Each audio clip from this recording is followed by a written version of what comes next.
unidos a esta vigilia, orando por las familias, fortaleciendo las familias, fortaleciendo los altares familiares. Una vez más, poder estar frente a ustedes. Ya esta mañana estuvimos, Charito, esta mañana estuvimos en el devocional. Palabra muy bonita de parte de nuestros pastores. Además estuvieron compartiendo el clamor y de verdad que fue un momento especial y nos alegramos de que ustedes... Ahí donde usted esté, vamos a ponerle en manos del Señor esto que vamos a hacer en esta noche, que Él sea tomando el control, que sea glorificándose en medio de todo lo que vamos a hacer, de su palabra, de todas esas peticiones que tenemos en nuestros corazones, que Él sea ahí junto con nosotros y nosotros nos podamos agarrar de Él, de que estemos entrando todos en su presencia, que su Espíritu Santo nos acompañe y se mueva ahí en ese lugar donde usted está, si está solo o está acompañado, si está con su esposa, con sus hijos, con quien quiera que sea que esté, ahí está en medio el Espíritu Santo de Dios tomando control de su vida, de su sueño, si está cansado. Yo sé que Él le va a fortalecer y le va a animar a que siga ahí despierto, escuchando de la palabra maravillosa que Él nos trae. A ti, Dios maravilloso, ese Dios poderoso que tenemos, el cual un día nos escogió, el día que puso su mirada en nosotros, el día que nos levantó de donde estábamos. Muchos llegamos a los pies del Señor con problemas, con dificultades, con cosas fuertes que nos permiten doblegar el orgullo y doblar nuestras rodillas ante Él. Maravilloso, que es el único que puede cambiar las vidas, los pensamientos y los corazones, que antes de que nosotros abramos nuestra boca para pedirle, para clamarle, ya Él sabe de qué cosa tenemos necesidad. A ese Dios poderoso que trae sanidad a su pueblo, que trae medicina, que trae descanso, a ese Dios glorioso es al cual glorificamos en esta noche y exaltamos. A ese Dios poderoso es del cual le hablamos y quisiéramos que a muchas personas en cada rincón del mundo le llegue esa palabra maravillosa de decirle: cree en Dios y verás lo maravilloso que es estar en su presencia, que hay un Dios maravilloso que puede cambiar tu vida, que puede cambiar tu situación, que puede llevarse ese problema, que puede ayudarte a tomar decisiones. Ese Dios poderoso es al cual clamamos hoy y al cual ponemos todo lo que vamos a hacer en él. Ahí lo ponemos delante de su presencia, ese Dios poderoso que sea tomando control de la internet, Señor, de los instrumentos que usamos, Padre Santo, de las vidas que están conectadas en este momento y de las que se van a seguir conectando, Dios mío. Tú llevas ese refresco, Padre Santo, a cada vida, a cada corazón, Padre Santo. Llena ahí cada corazón de esa paz maravillosa que sobrepasa, Señor, todo entendimiento en nuestras vidas.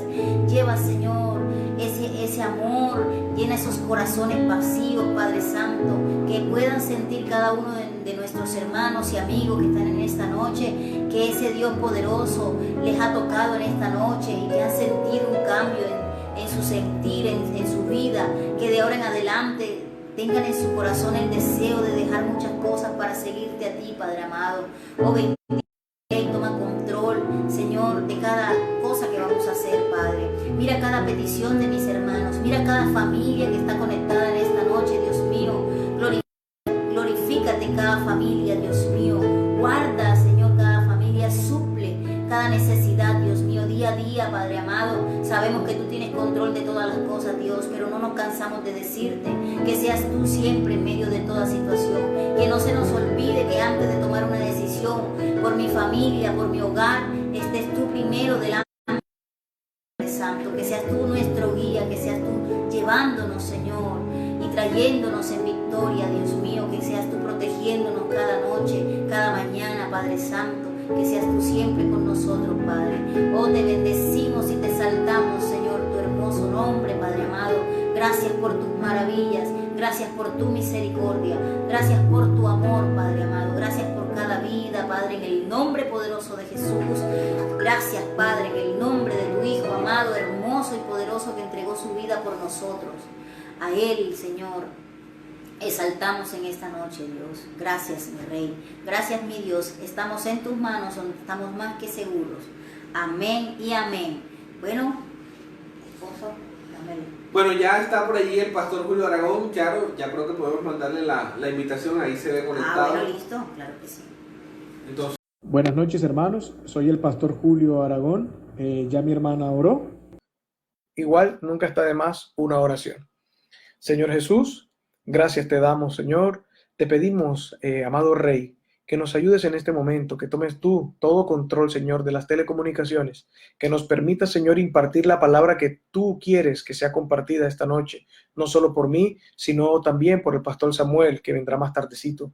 Que este tiempo, Señor, sea de refrigerio, que sea de aprendizaje, que sea de mucho alimento para nuestras vidas, de tal manera que nuestro andar por la tierra sea más confiado, porque sabremos cada día que tú estás allí con nosotros, Señor. Gracias por todo, mi Rey, en el nombre de Jesús. Amén y amén. Bueno, mis hermanos, sí, como les decía ahorita, vamos a empezar de cero. Johan me pidió el favor que habláramos acerca de puertas abiertas en el matrimonio. Y si nosotros pensamos de manera básica y sencilla acerca de las puertas abiertas en el matrimonio, pudiéramos tomar el ejemplo de dejar una puerta de la casa abierta. Yo creo que nadie haría eso y nadie estaría tranquilo con la puerta de la casa abierta, la reja abierta, la puerta del patio abierta, la puerta de la calle abierta. Nadie estaría tranquilo. Pero extrañamente, en la vida del cristiano, cuando el cristiano, ojo que estamos hablando de creyentes, no estamos hablando de personas inconversas nada más, estamos hablando de creyentes. Es muy extraño notar a veces que personas creyentes, personas cristianas, tienen puertas abiertas en sus vidas y lo saben y están tranquilos y descansan de pronto en saber que como son cristianos y Dios está con ellos, pues no pasa nada. Dios enviará a sus ángeles para que cuiden y que no pase nada mientras esa puerta permanece abierta. Y la verdad es que no funciona así. No funciona para nada así, sobre todo cuando estamos hablando del ministerio más importante que el Señor instituyó aquí en la tierra, que es el ministerio del matrimonio. Cuando nosotros en nuestro matrimonio tenemos puertas abiertas, y ya ahorita hablaremos de alguna, es fácil que el enemigo pueda entrar a nuestro hogar, a nuestro matrimonio, y hacer desastres, y hacer cosas que de verdad son lamentables y que podrían terminar con un matrimonio y con una familia, y consecuentemente con eso podría terminar también con una relación cercana entre padre y madre con sus hijos. Entonces empezaría padre y madre a tener tiempos con sus hijos de manera separada, lo cual no es saludable para los niños. Y aquí ya estoy hablando desde el punto de vista emocional. No es bueno que los niños pasen tiempo sin su padre y su madre. No es bueno que un niño se levante en un hogar con un solo miembro de los dos, con el padre o con la madre. Hay circunstancias terribles como la muerte o como viajes de trabajo que pues son circunstanciales, pero cuando se trata de dejar puertas abiertas y de que todo esto suceda, el matrimonio sufre, pero con el matrimonio sufren los niños y sufre la descendencia. Recordemos que mi matrimonio no se trata solamente de mí, mi matrimonio también se trata de mis hijos, mi matrimonio también se trata de mis nietos, tataranietos, y etcétera, etcétera, y todas las generaciones. Porque el ejemplo que yo les dé a ellos de lo que es un matrimonio va a ser el ejemplo que ellos continúen en su casa cuando crezcan, y de la misma forma enseñarán a sus hijos. Y de esto se trata cuando el Señor Jesucristo, cuando el Padre habló acerca de la importancia de mantener enseñando los mandamientos a los hijos, es por esto. Él decía, es necesario que todo esto se lo digas a tus hijos cuando anden por el camino, antes de dormir, cuando estén comiendo, cuando estén en la casa. Es importante la presencia del padre y de la madre y que constantemente se esté enseñando los buenos valores que la palabra de Dios nos enseña. Y hoy vamos a hablar de un tema bien importante que a veces es una puerta que dejamos abierta y que no le prestamos mucha atención porque dejamos que las cosas pasen y nos acostumbramos. Y ahí es donde radica el peligro. Hay un dicho popular que dice que no hay nada más peligroso que la ceguera de la rutina. La rutina muchas veces nos vuelve ciegos a puertas que tenemos abiertas. Al comienzo de pronto nos incomodan, pero las aceptamos de alguna forma y terminamos acostumbrándonos a ellas, y este tipo de puertas se vuelven después portones y después grandes portales por donde el enemigo puede hacer y deshacer con nuestra vida. No sé si de pronto has notado que hay situaciones en tu vida o en tu matrimonio que no cambian. Valdría la pena revisar con lupa y bajo la luz de la palabra de Dios cuáles son esas puertas que de pronto puedo tener abiertas y que de pronto me acostumbré o no me he dado cuenta que las tengo abiertas. Hay puertas que se abren de manera evidente. El adulterio, por ejemplo. Cuando una persona decide, uno de los dos decide involucrar a una tercera persona dentro del matrimonio, debe saber que está incurriendo en un pecado muy grande. Y no es solamente el adulterio. Antes de esto, el adulterio es como el fruto de un pecado mucho mayor. Y este pecado se llama la codicia. Nuestro Señor Jesucristo dijo que cuando un hombre mira a una mujer y la deseó en su corazón y la codició en su corazón, ya adulteró con ella. Entonces aquí estamos hablando acerca de la codicia. Y la codicia la podríamos definir como los deseos o anhelos enfermos de nuestro corazón. Una cosa es tener metas, una cosa es tener sueños, una cosa es proponerse cosas en la vida y perseguir esos sueños acompañados del Señor, y otra cosa muy distinta, eso es la codicia. La codicia es algo que no me deja dormir, y no necesariamente porque me quite el sueño por malo, sino porque siempre estoy pensando en eso y no importa lo que cueste, tengo que conseguirlo.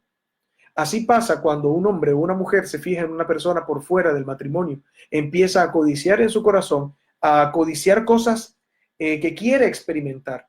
Necesariamente no está codiciando solamente el cuerpo de esa persona que está involucrando dentro del matrimonio o esa tercera persona que está metiendo en la relación de pareja. Probablemente tenga la curiosidad de saber qué se siente estar con una persona así, qué se siente salir a comer un helado con una persona distinta, qué se siente sentir otra vez esa sensación de enamoramiento que sentí al comienzo con mi esposo o con mi esposa. Y esto es un deseo codicioso, porque estos deseos van en contra de lo que dice la palabra de Dios. Sin embargo, debemos entender que estos deseos provienen de nuestras propias concupiscencias. Estos deseos siempre van a estar dentro de nosotros, y aquí es donde empieza lo importante.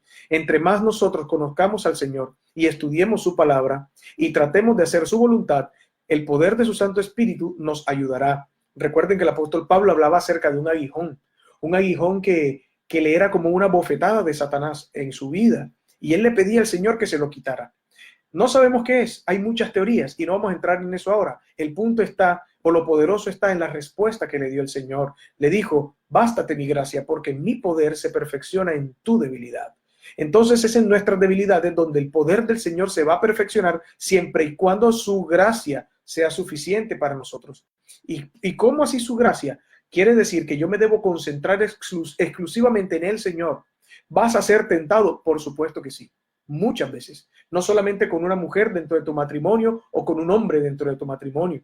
Vas a ser tentado a robar, vas a ser tentado a hacer cosas que de pronto no pensaste hacer antes. Mira, siempre vamos a ser tentados. Y cuando nosotros somos tentados, ahí es donde el enemigo empieza a trabajar nuestro corazón y nuestra mente. Pero en la medida que nosotros estemos conectados al Señor y su gracia sea suficiente para nosotros y nosotros tengamos claro cómo opera su gracia en mi vida, entonces yo me puedo refugiar en el Señor, y esta tentación no será más que eso, una tentación, y no se llevará a cabo el pecado. Recuerden que todo esto, es el apóstol Santiago habla acerca de una cadena que da como resultado el pecado, y el pecado en sí mismo trae la muerte, ¿verdad? Cuando entramos a revisar todas estas cosas, siempre de alguna forma en nuestra oración tratamos de culpar al Señor. Cuando le pedimos: Señor, quítame este sentimiento, Señor, yo no quiero hacer esto, Señor, no me dejes hacer lo otro, Señor, indirectamente estamos responsabilizando al Señor, cuando el Señor también demanda de nosotros que usemos el poder que Él nos dejó en su Santo Espíritu para caminar correctamente. Si yo sé cuáles son mis debilidades dentro de mi matrimonio, yo no tengo que esperar a ser tentado, porque la tentación siempre entra por un camino, ¿de acuerdo? Pero yo tengo que bloquear ese camino antes que la tentación entre. Por ejemplo, si yo no puedo estar tiempo a solas porque empiezo a ver pornografía, entonces yo debo evitar estar tiempo a solas y hablar esto con madurez con mi pareja y decirle: amor, ¿sabes una cosa? Yo tengo esta debilidad y me gustaría que me ayudaras en esto. Me gustaría que en la medida de lo posible tú comprendieras mi situación sin juzgarme y no me permitas estar tanto tiempo solo, porque tiendo a caer en esta tentación. Eso es una buena forma, y aquí entra a jugar un papel muy importante la comunicación. La comunicación en la pareja es fundamental, pero a veces estamos envueltos en unas mantas o en unas cobijas. Puede ser de religiosidad, puede ser de machismo, puede ser de miedo, puede ser de cualquier cosa que nos impiden comunicarnos abiertamente con nuestra pareja y decirle lo que estamos sintiendo. Y del mismo modo, nuestra pareja tiene que estar preparado para saber que la persona que tiene a su lado es una persona que falla y que va a fallar durante toda su vida hasta que Cristo venga por esa persona. Cuando nosotros entendemos que nuestra pareja es una persona que falla, una persona que puede caer en tentación, es una persona que puede fallarnos a nosotros, entonces nosotros podemos abrir completamente nuestros oídos para que esta persona, para que mi pareja me pueda hablar tranquilamente y yo pueda escucharla sin necesidad de ponerme a la defensiva, sin necesidad de montarle, como dice uno, vigilancia, sino simplemente de escucharlo y decirle: mi amor, ¿sabes qué? Sea esposo, sea esposa, mi amor, yo estoy aquí contigo. Yo estoy aquí para ti, oremos por esto juntos, ora tú por tu lado, yo oro por el mío, y cada vez que podamos lo hacemos nosotros juntos también. Y cada vez que tú te sientas tentado a algo, háblame, que pues aquí vas a encontrar unos oídos que te van a comprender, no unos oídos que están dispuestos a escuchar para luego proferir juicio. Esa es una de las cosas que interrumpe fuertemente la comunicación en una pareja. Hay parejas que no le dicen nada. Hay personas que no le dicen nada a su pareja por temor a la reacción de su pareja. No necesariamente porque sea una reacción explosiva, pero puede ser una crisis de celos, puede ser una crisis de comentarios despectivos de vez en cuando, y a veces por evitar eso guardamos silencio. Y esto es una estrategia que utiliza muy bien el enemigo para dividir a las parejas, porque el hecho de que un matrimonio viva bajo el mismo techo no quiere decir que esté unido. Muchas veces hay parejas que se levantan juntos, duermen juntos, comen juntos, hablan de cualquier cosa, caen en una rutina, pero en realidad ya no son una sola carne, sino que viven separados por la falta de comunicación. El apóstol Pablo, en una de sus cartas, creo que es en Corintios, recomienda que la pareja debe mantener en la medida que pueda intimidad. Dice que el cuerpo del hombre ya no le pertenece a él, sino a su esposa. Y de manera viceversa también, el cuerpo de la esposa ya le pertenece al esposo. Y él hace una sugerencia y dice: esto no es un mandamiento, esto es una sugerencia mía, una sugerencia muy sabia del apóstol Pablo, que dice: no se nieguen el uno al otro. Y eso es bien importante, a no ser que quieran parar un tiempo la actividad sexual para que puedan entrar a tiempos de oración de manera individual. Pero si nosotros vemos y entendemos esta recomendación del apóstol Pablo mucho más profundamente, nos podemos ir dando cuenta que el apóstol Pablo lo que está recomendando es que nos mantengamos unidos a nuestra pareja, que siempre mantengamos comunicación con nuestra pareja, que siempre estemos conversando con nuestra pareja, que no tengamos temor y que podamos ser abiertos con nuestra pareja para hablar lo que sentimos y también para escuchar a nuestra pareja. De este modo habrá unidad en la pareja y el enemigo no encontrará por dónde meterse entre el uno y el otro para dividirlos. Hay una estrategia de guerra muy antigua y muy conocida, y es: divide y vencerás. Si tú divides un ejército fuerte en las porciones que sean necesarias, lo vas a acabar por grupos. Lo mismo pasa en un matrimonio. Si el enemigo logra que el hombre y la mujer se separen, aunque vivan bajo el mismo techo, que ya no tengan comunicación, que ya no tengan intimidad, que ya no tengan ratos románticos para ellos, el enemigo va a ir logrando separar a estas dos personas y va a acabar con cada uno de manera independiente. Y aunque de pronto, si son personas consagradas al Señor, de pronto no estaríamos hablando que estaría en juego la salvación. De pronto la salvación de manera individual no estaría en juego, pero el gran ministerio del hogar sí, el gran ministerio del matrimonio sí. Y es cuando los hijos o las personas a las cuales nosotros les servimos de testimonio empiezan a ver dónde está nuestro Dios, o empiezan a preguntar: ¿dónde está el Cristo de ellos? ¿Dónde está el Salvador de ellos? Yo los veo que salen todos los domingos temprano con su Biblia bajo el brazo, bendiciendo a todo el mundo, pero lo que veo en ellos de lunes a sábado es una cosa completamente distinta. Y recuerden que hay una responsabilidad muy importante de nosotros como cristianos, y es reflejar a nuestro Señor Jesucristo. Todo lo que nosotros hagamos tiene que ser para la gloria del Señor. Y dentro de lo que hacemos está la función matrimonial. La función matrimonial. El matrimonio hace parte de la sociedad, pero más que esto, el matrimonio hace parte de la organización que Dios le dio al hombre y a la mujer. Cuando los unió en matrimonio, ahora serán una sola carne y encarga actividades específicas para cada uno. Y dentro de estas actividades específicas están los roles. Y es importante también que revisemos los roles que tenemos en nuestra familia, en nuestro hogar. Cuando hablamos de la parte de la unidad, cuando hablamos de la parte de que una pareja debe compartir tiempo juntos, cuando una pareja tiene ratos en pareja solo, sobre todo los que tienen hijos, tienen que buscar el lugar y el momento apropiado, no solamente para tener intimidad, sino para compartir un helado, una cena. Aquí no estamos hablando de cantidades de dinero, no estamos hablando de restaurantes costosos, aquí estamos hablando de tiempo. Y el tiempo es algo que el Señor nos ha regalado. Y quiero aprovechar que ahora que estoy hablando de tiempo para hacer una pequeña reflexión. Miren, un pez podría decir que no tiene suficiente agua para nadar si vive en una pecera, pero si vive en un río o un océano, no.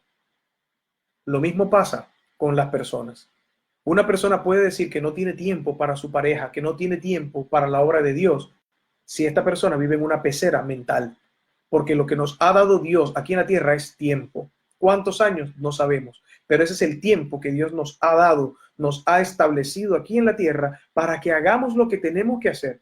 Lo primero que nosotros debemos tener en cuenta para nuestro matrimonio es que nuestro matrimonio, sin ser perfecto, tiene que reflejar a Cristo. No hay matrimonios perfectos. No importa si eres pastor, apóstol, profeta, evangelista o maestro. No importa. Sea lo que sea, los matrimonios siempre van a tener fallas. ¿Por qué? Porque está conformado por dos personas defectuosas. Entonces, cuando nosotros leemos en Proverbios que el cordón de 3 dobleces no se rompe cuando está hablando de dos personas, yo digo, ¿por qué está hablando de dos personas y de pronto dice cordón de 3 dobleces no se rompe? ¿De dónde aparece ese tercer doblez? Y me vas a decir, claro, ese es Dios. Y sí, pero ¿qué parte de Dios? Quien opera en nosotros, en nuestro matrimonio, y nos mantiene juntos, es ese cordón que se llama el Espíritu Santo. Nos toma a nosotros dos y nos trenza, y Él es como ese tercero, no sé cómo hacerlo con mis dedos, como ese tercero allí que nos une. Ese es el único tercero que trae unión al matrimonio. Cualquier otro tercero va a traer división. El Espíritu Santo es el único buen tercio en un matrimonio. De resto, los demás tercios traen muerte y destrucción. Si tú, mi hermano que me escuchas, estás en adulterio o has caído en adulterio, necesariamente tu matrimonio no tiene que acabarse, siempre y cuando el Espíritu Santo de Dios y tú sean uno de tal manera que puedas tener la fuerza para salir de esa relación que tienes paralelamente y puedas dedicarte a tu esposa. Es que mi esposa no me comprende, es que mi esposa no es la misma, es que desde que nos casamos ella cambió, es que antes era bonita y ahora está fea, es que está descuidada, es que puedes buscar las excusas que quieras. Pero si te das cuenta, muchas de esas excusas, el responsable eres tú. Porque todo aquel hombre que planta un viñedo lo cuida para que dé buen fruto. Entonces, ¿qué tanto de Dios estás plantando tú en tu esposa? Y aquí me voy a referir específicamente a los hombres. Nosotros tenemos una responsabilidad muy fuerte. Nosotros somos el hombre de la casa. Si nosotros estamos en nuestra casa y alguien entra a robar o algo y está en nuestras manos defendernos, no lo dudes que lo vamos a hacer. Y daremos buena cuenta del ladrón o de aquel que entró a hacer daño en nuestra casa. Entonces, ¿por qué permitimos que el enemigo también entre a nuestro matrimonio y haga estragos? ¿Por qué nos enceguecemos y no nos damos cuenta y aceptamos que hay un problema en el matrimonio? 1, 2, 3, lo que sea. Si nosotros nos damos cuenta y lo aceptamos, es más fácil encontrar la salida para resolverlos. Entonces, si nosotros queremos ver cambios en nuestra esposa, debemos ser nosotros los que las motivemos para que nuestras mujeres sean lo que Dios quiere que sean. Ojo con esto. No es lo que yo quiero que mi esposa sea. Es lo que la palabra dice que tiene que ser. Y para que ella sea lo que tiene que ser, el maestro de la casa es el varón. Porque miren el orden que Cristo estableció. Maridos son la cabeza de sus mujeres, así como Cristo es la cabeza del hombre. Cristo, el varón, mi mujer. El orden de la unción, de la enseñanza, de la bendición, viene en ese orden. El Señor capacitó a nuestras esposas y a nuestras mujeres con ciertos dones y talentos para conformar un hogar. Pero quien las capacitó, quien las dotó de eso fue el Señor. Y como yo sé que fue el Señor, yo tengo que buscar las Escrituras, leer las Escrituras, qué es lo que Dios quiere de mi esposa, y tengo que ser yo quien la ayude a alcanzar ese objetivo. Tengo que ser yo quien le enseñe la palabra. Hay mujeres que tú las ves predicando y predicando y predicando y el esposo no habla nunca y tú te quedas, bueno, ¿y qué está pasando aquí? Ahí hay un problema de orden. No es que la mujer no pueda enseñar. El apóstol Pablo dice, claro, las mujeres deben enseñar incluso a las más jóvenes a que sean mujeres piadosas, mujeres buenas, mujeres que aprendan que enseñen a las más jóvenes a amar a sus maridos. Pero la enseñanza de la palabra fue una tarea que el Señor le entregó al género masculino y es nuestra responsabilidad como esposo discipular a nuestras esposas. Y es difícil, claro que es difícil, pero de eso se trata. No podemos evangelizar a un pueblo, a una iglesia o a una congregación si no hemos sabido evangelizar a nuestras esposas. ¿Le tienes que enseñar teología a tu esposa? Sí, la que puedas, la que sepas, la que aprendas, tienes que enseñársela a tu esposa. ¿Le tienes que enseñar exégesis? Sí, la verdad es que sí. Tienes que enseñarle a tu esposa a leer la palabra e interpretar el contexto en el cual fue escrito y lo que quiere decir. ¿Tienes que enseñar a tu esposa que no coja versiculitos y haga de ellos doctrina? Sí, lo tienes que enseñar. Pero más allá de eso, tienes que enseñarle a tu esposa quién es ella en Cristo y qué desea y qué anhela el Señor de parte de ella para el hogar. Ay, entonces mi esposo, las mujeres que me están escuchando dirán, y entonces mi esposo no tiene que hacer nada. Precisamente esta es la labor del esposo. La mujer, cuando el apóstol Pablo nos enseña que la mujer debe estar sujeta al hombre, es en esto. Cuando el hombre enseña a la mujer correctamente la palabra de Dios, la mujer debe aprender con total humildad y sumisión, no al hombre, sino a la palabra de Dios que porta ese hombre que es su esposo. Debe escucharlo con atención, debe aprender y en sus ratos libres debe leer y preguntarle, mi amor, estuve leyendo esto, mi hijo, estuve leyendo aquello, lo otro, ¿qué quiere decir? Y tú le tienes que enseñar. ¿Pero cómo le vas a enseñar? Tienes que aprender. Por eso es importante, varones, que nos congreguemos, que tengamos pastores cercanos. Mire, a ti no te sirve, me perdona que te diga, un pastor que tiene una iglesia de 5,000 personas y que no tiene ni idea quién eres tú.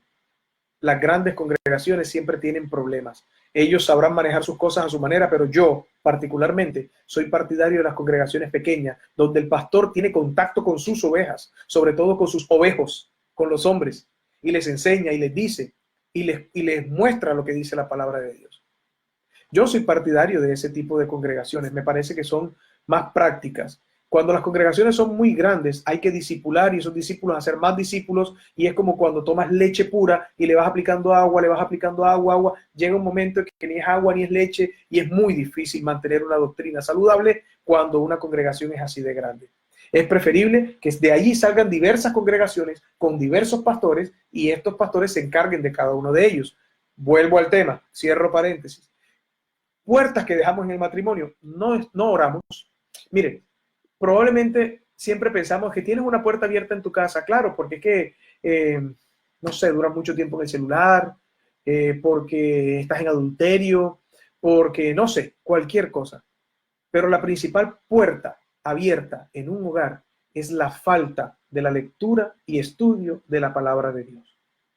No hay manera, hermanos, de que un matrimonio permanezca sanamente y espiritualmente sano,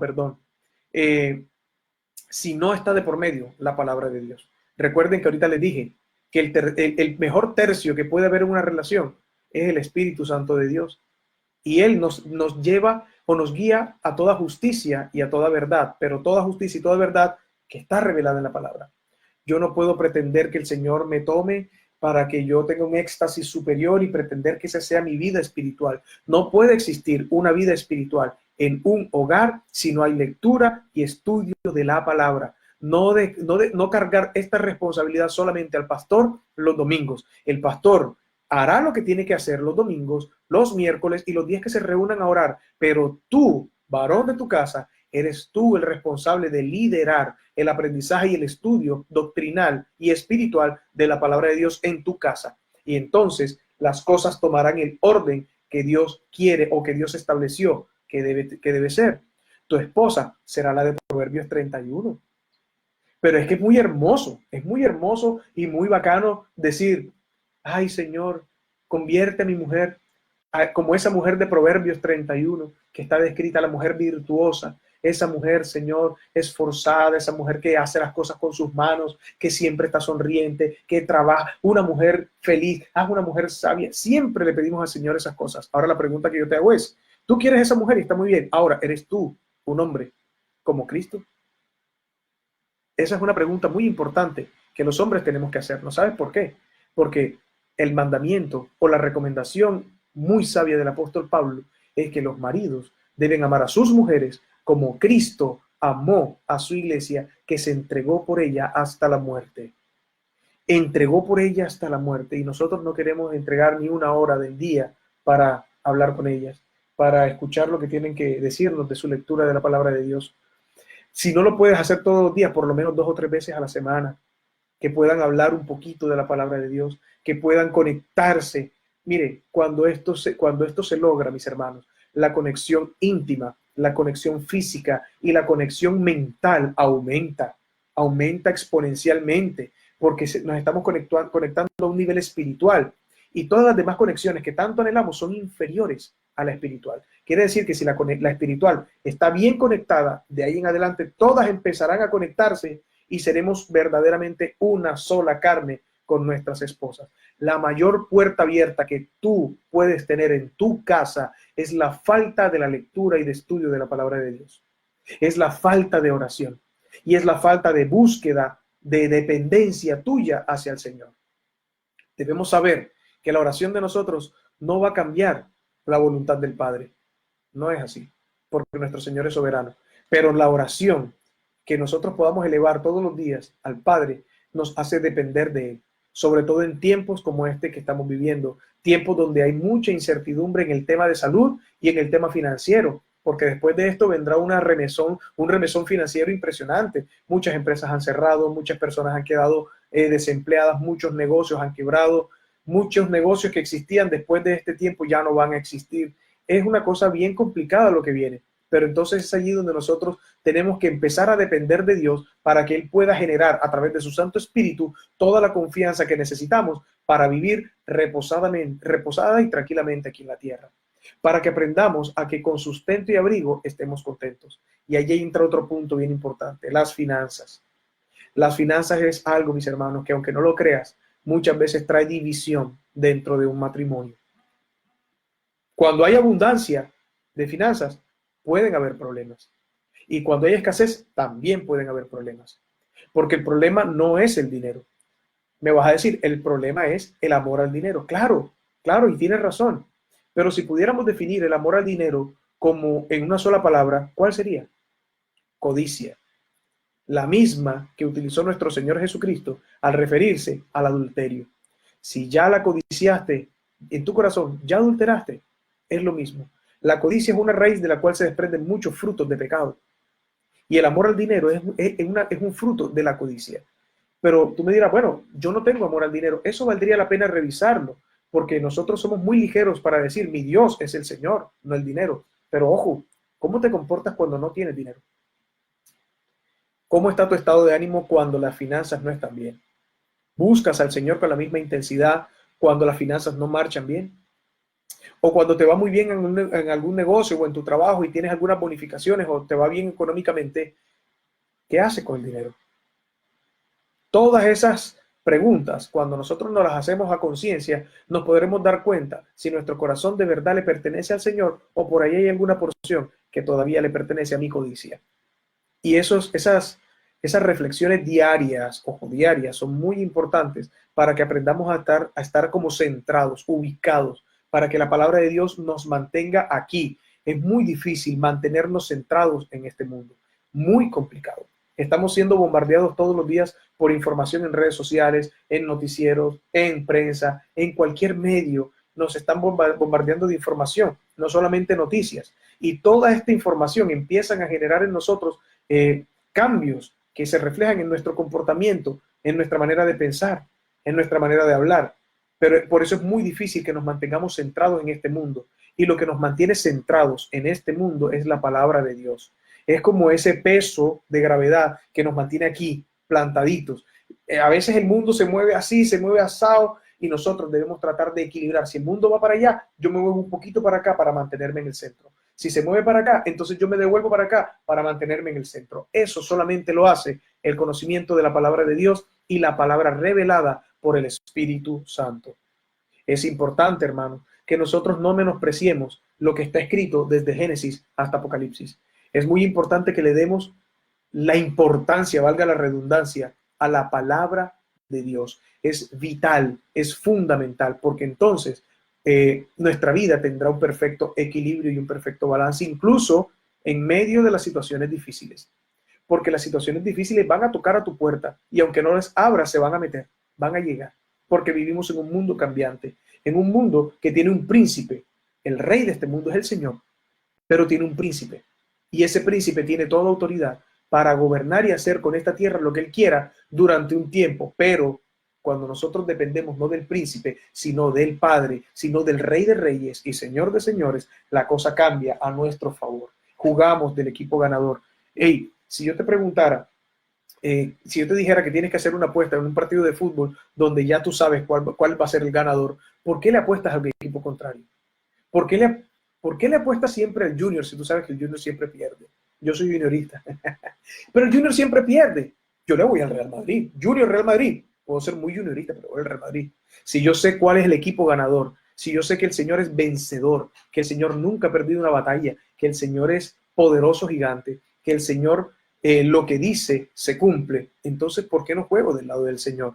¿Por qué no trato de buscar y entender quién es el Señor? ¿Por qué no trato de profundizar en sus aguas para mantenerme sumergido en Él, protegido en Él?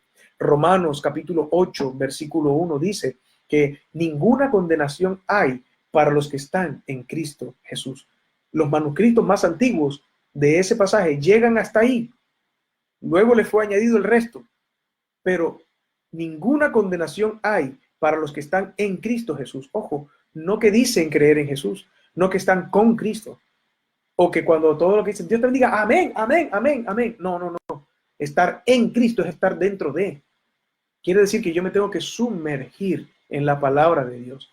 Yo me tengo que sumergir en su presencia. Puede durar 1 hora lanzando gritos al cielo sin que eso sea una oración. Y puede durar 5 minutos sumergido verdaderamente en su presencia y habrán cambios sustanciales en nuestra vida.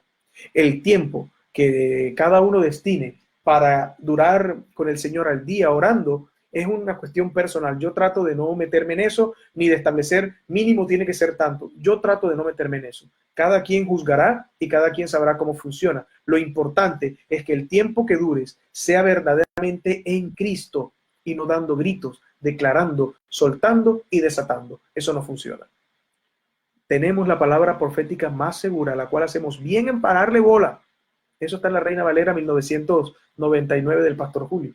Esta que tengo aquí.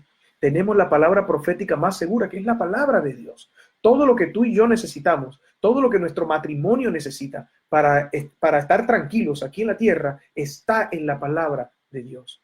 Todo está allí revelado. Cómo lidiar con la pereza, cómo lidiar con el desánimo, qué hacer cuando no tengo ganas de orar, la importancia de la comunicación, la importancia de la congregación, la importancia de rendir cuentas. Hoy en día las congregaciones o los congregantes no le rinden cuentas a sus pastores para nada y se molestan cuando sus pastores les preguntan por su vida. Y créanme que esto es bíblico, esto es bíblico. Nosotros necesitamos a alguien con quien hablar y decirle las cosas. Mi matrimonio no anda bien, pastor, por esto, por aquello, por lo otro, sin que eso sea un chisme. El pastor tiene que ser una figura de confianza, una figura que sea capaz de recibir esa información, entregar el consejo que venga de parte de Dios y de paso guardar eso en su corazón hasta allí. Así de simple. Pero cuando nosotros no rendimos cuentas a nuestros pastores, somos una rueda suelta que decimos que nos congregamos o que hacemos parte de una congregación. Hacer parte de una congregación implica orden, implica sujeción. Yo invito a los hermanos que me escuchan, que se sujeten a sus pastores. Sus pastores, los que conozco, que están aquí conectados, son pastores de sana doctrina. Son hombres que en la medida de lo posible hacen el trabajo que Dios les encomendó. Tienen que acudir a ellos, tienen que estar reposados en ellos y tienen que buscar consejo en ellos. Y ellos los ayudarán a ubicarse en la palabra de Dios, en lo que hay que hacer. Hermanos, tener puertas abiertas en un matrimonio es muy fácil. Creeríamos que tenerlas cerradas es fácil, pero no. Es muy difícil mantener las puertas cerradas, porque por descuido, muchas veces dejamos puertas abiertas.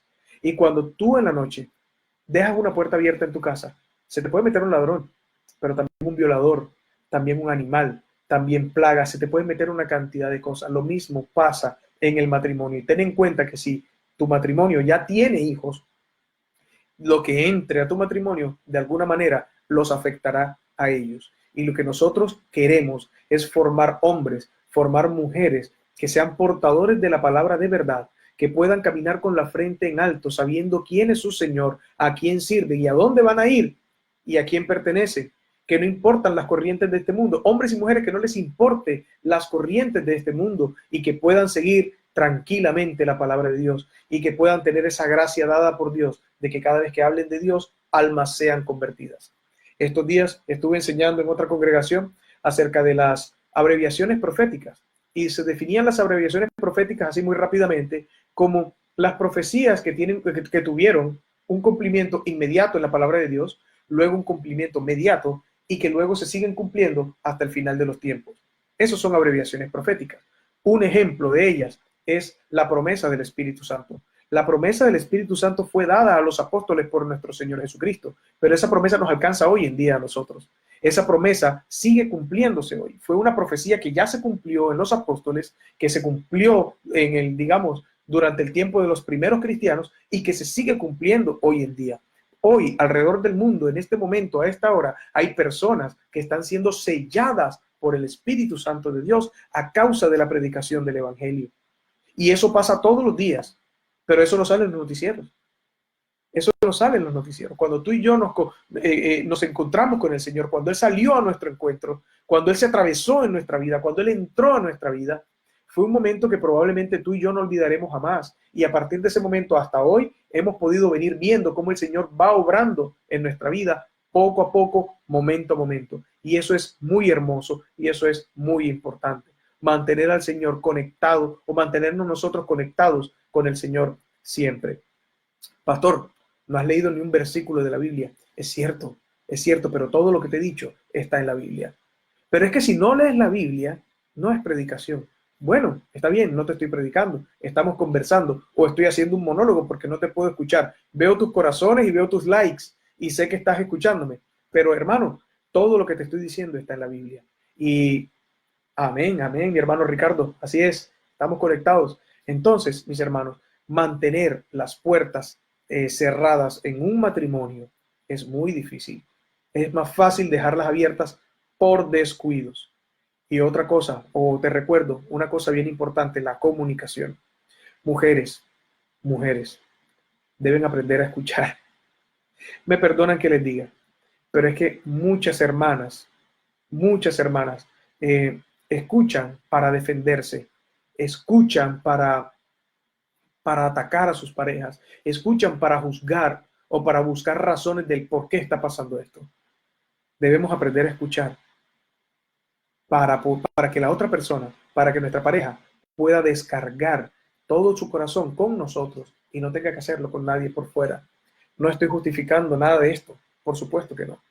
Pero mujeres, hay que ser sabias. Hombres, hay que tener los pantalones bien puestos. Tenemos que responder por nuestras mujeres, no solamente en la parte sexual, no solamente en la parte económica, sino en la parte de la predicación de la palabra de Dios. Enseñarles la palabra de Dios. Tú eres el pastor permanente de tu casa. Tienes tu pastor todos los domingos, todos los martes o miércoles, cuando te reúnes entre semana, pero tú eres el pastor nombrado por Dios de tu casa. ¿Estamos ejerciendo como varones nuestro pastorado?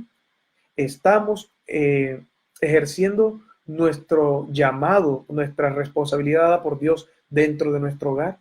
Valdría la pena revisar todo eso.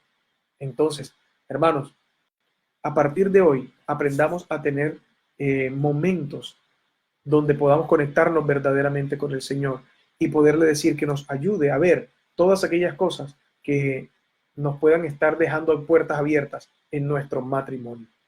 Quise hablar en algún momento de las finanzas, pero ese es un tema bastante largo porque hay que abarcar bastantes puntos cuando el marido trabaja, cuando ella trabaja, cuando solo ella trabaja, cuando solo él trabaja, qué hacen con el dinero, aspiraciones, sueños, metas.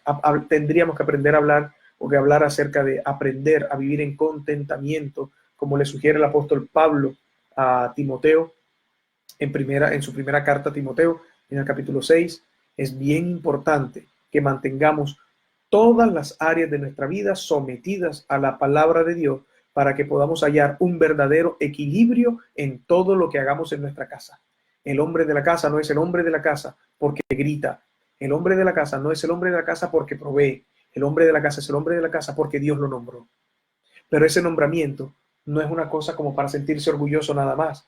Ese nombramiento lleva en sí mismo una responsabilidad importante y es esta, hermano, la enseñanza de la palabra de Dios. Tenemos que enseñar la palabra de Dios en nuestro hogar, en nuestra casa.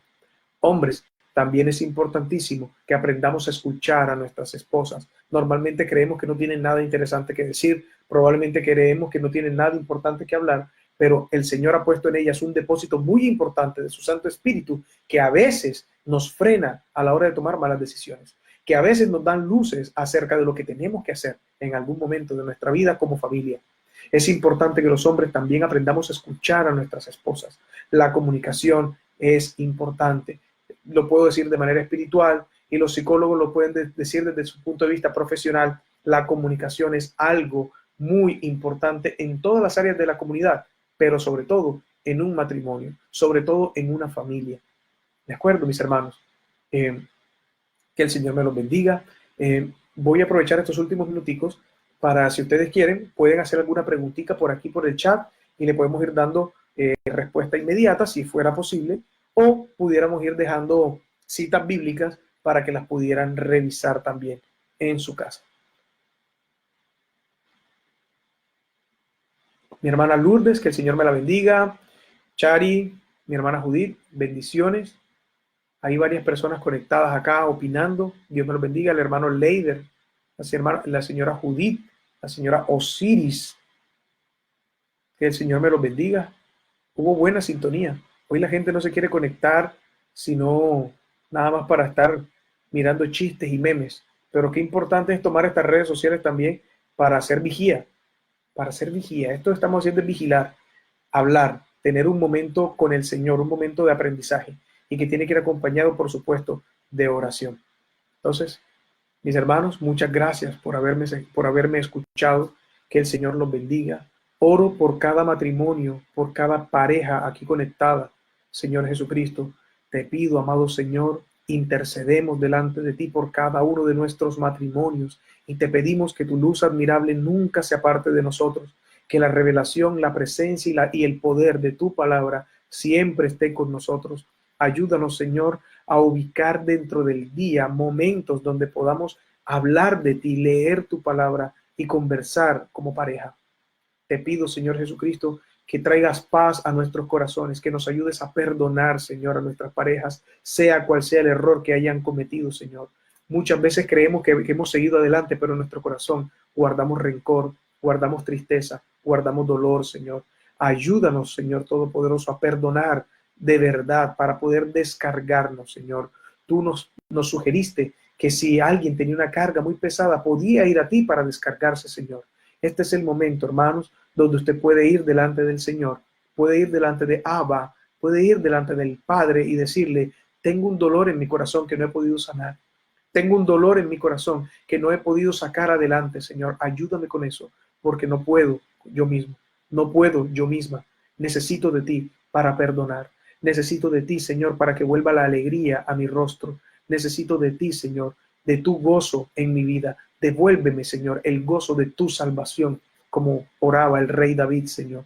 Devuélveme el gozo que hay en tu salvación. Devuélveme el gozo, Señor, cuando yo entiendo lo que significa tu salvación en mi vida. Ayúdanos, Señor, porque vivimos en un mundo bastante golpeado, Señor, un mundo lleno de maldad, Señor. Te necesitamos a ti, porque en esta tierra, Señor, somos extranjeros y somos peregrinos, Señor. Bendiciones para ustedes, mis hermanos. Que el Señor me los bendiga, me los guarde, me los proteja, me los prospere en todas las áreas de su vida. Y recuerden, acérquense a sus pastores, hablen con ellos, hablen con sus parejas, tengan confianza, empiecen a utilizar el diálogo. El Señor nos entregó esta boca y esta voz para que habláramos, para que predicáramos su palabra, pero también para que nos comunicáramos. Que el Señor me los bendiga y créanme que si su pastor los quiere mucho, los ama mucho, Cristo los ama aún más a todos. Que el Señor me los bendiga. Me tengo que desconectar. Quedan nuevamente conectados con Johan y con la hermana Chari. Que el Señor me los bendiga. Chao, chao. Bueno, le damos gracias al pastor Julio. Ahora con nosotros el pastor Samuel de Arco Altamar. Bien, hermanos, Dios les bendiga. Dios bendiga a todos mis hermanos. Tomémonos un tiempo antes de que continuemos ya con el último tema.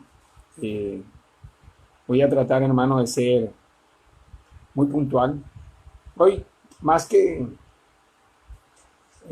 dar un tema puntual o un tema, porque pienso que lo que el pastor...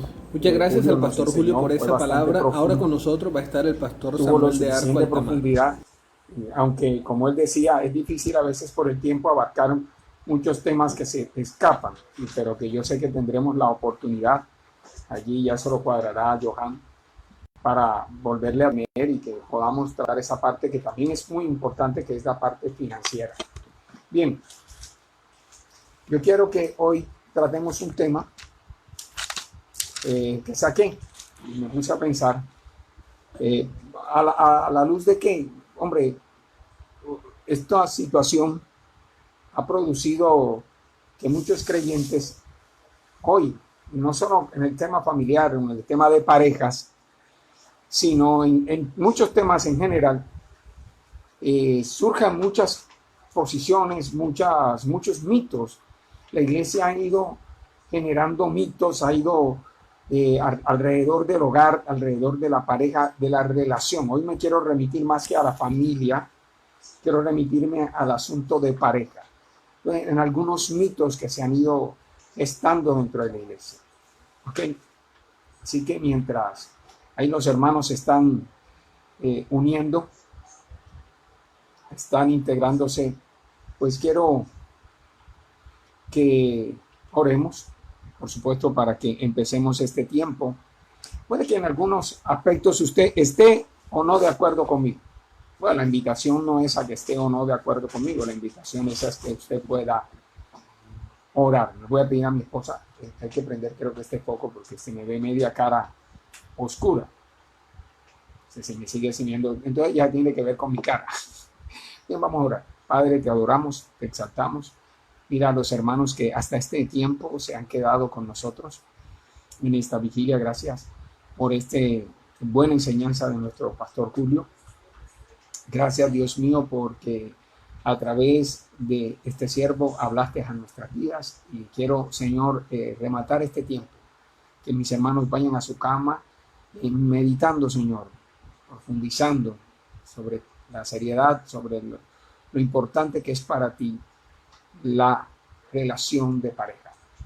Ilumíname, quita todo impedimento de mi cuerpo, mira mi salud, Dios mío, hoy ha estado un poco afectada. Toma el control de mi cuerpo, Señor. Quita todo lo que pueda impedir para que yo pueda tener la lucidez y la claridad para transmitir a mis hermanos esta enseñanza o estos temas, Señor. En el nombre de Jesús, reprendemos toda obra del enemigo. Toma el control, Señor, de los aires. Toma el control de estos medios de transmisión. Mira cada hogar, Dios mío, que está aquí unido, Señor, en esta transmisión. Para gloria de tu nombre. Amén. Bien, hermanos, por ahí está mi hermano Jan, los voy a saludar. Bien, y varios hermanos. Bueno, bien, quiero tratar algunos temas que son mitos. Yo saqué, eso no quiere decir que me voy a demorar, no, ahí me van controlando el tiempo. Saqué 8, podrían haber más. Pero yo les decía que no se trata de que usted los acepte o no, simplemente porque yo lo digo, no. Sino para que usted pueda analizarlos, pensarlos y, como dice la Biblia, o manda Jesús, escudriñar las Escrituras y mirar cuál es la verdad bíblica, cuál es la verdad doctrinal en la Biblia. Bien, vaya conmigo al libro de Génesis, capítulo 1, versículos 27 y 28. Mientras usted busca ya, Génesis, capítulo 1, versículos 27 y 28, en estos días, no voy a mencionar nombres, escuchaba y veía un video de un pastor que conozco, con el que he tratado. A veces no, la mayor parte del tiempo no estamos muy de acuerdo en nuestra posición teológica o digamos nuestra posición, la percepción que tenemos de lo bíblico. Bueno, y él tenía un programa suyo, por supuesto uno en vivo, y mencionaba algunos aspectos que me parecieron bastante absurdos.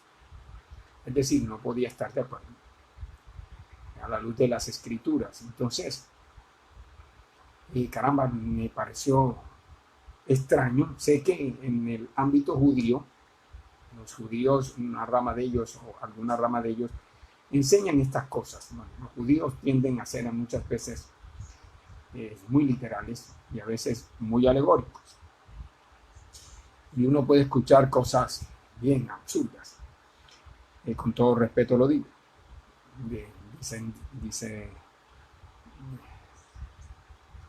Disentir de lo que puedan enseñar. Así que vamos al punto. Vamos enseguida a lo que estamos enseñando. Pero escuché una cosa bien absurda, algo que tenía que ver con la reproducción, con la vida de pareja y cómo Dios creó a la pareja. Así que yo me voy a remitir a esos mitos. Dice el capítulo 1, verso 27 y 28. Escuchen. Y Jehová, y creó Dios al hombre a su imagen, a imagen de Dios lo creó. Macho y hembra los creó. Luego Dios los bendijo.